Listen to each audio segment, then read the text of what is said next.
Opo, police station po ba to? Opo, nawawala po kasi yung kapatid ko. Ilang days na rin po.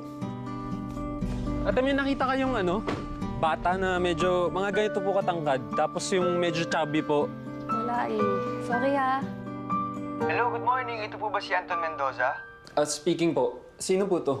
Si Junel po ito ng Philippine Medical Center sa Morgue Department. Ha? Si Jeremy? Nandyan ba si Jeremy sa inyo?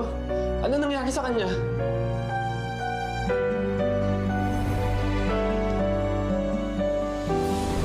Ay. Opo, andito po si Jeremy. Teka, pupunta na ako dyan Teka lang. Mabuti naman po kasi 3 weeks na po kasi siyang hindi nakiklaim eh. Buti na lang nahanap namin yung number ninyo. Anong 3 weeks? 4 days ago, nandito lang siya. Po, imposible po yan. 3 weeks na po siya nandito sa amin. Wala nagkiklaim. Ano?